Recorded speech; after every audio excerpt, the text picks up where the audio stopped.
So we have to take a look at Wish stock again, as it is absolutely crazy what is currently happening.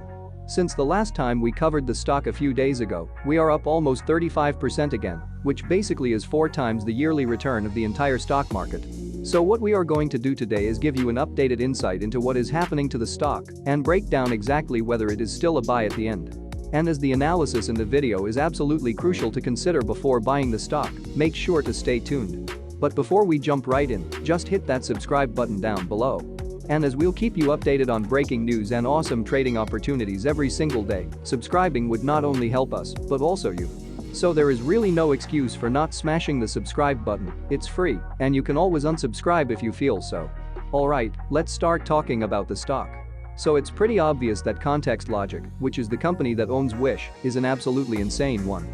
As we can see in its IPO filing, for example, it claimed Wish was the most downloaded global shopping app for each of the last 3 years, with over 100 million monthly active users in more than 100 countries.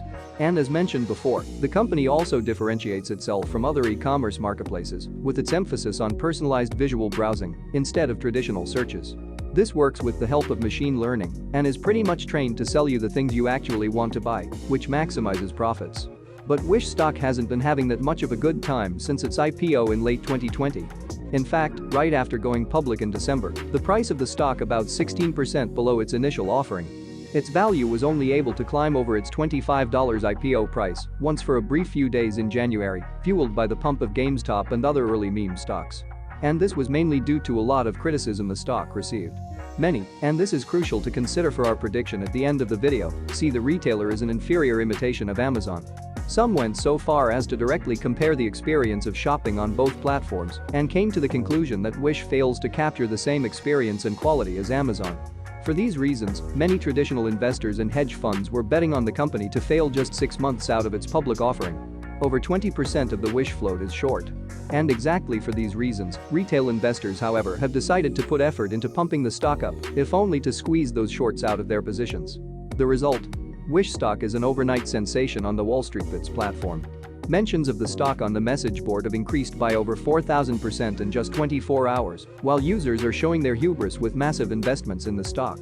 The retail trading hub is pivoting with incredible speed to the play after lifting off with GameStop and AMC. The trading volume alone tells you everything you need to know about retail traders' faith in Wish. Today's volume is eclipsing 50 million shares, a jaw-dropping figure when considering Wish's 9.5 million daily average.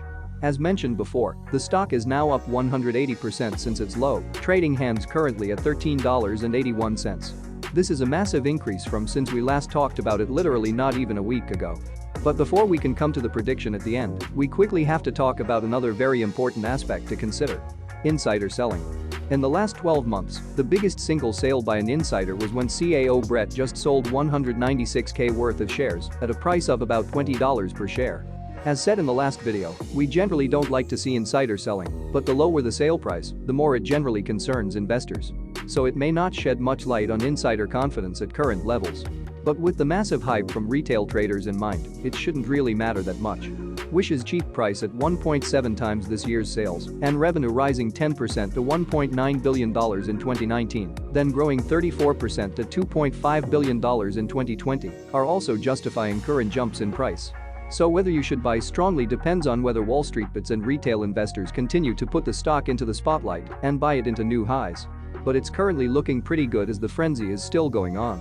Alright, with that being it for today's video, however, thank you very much for watching.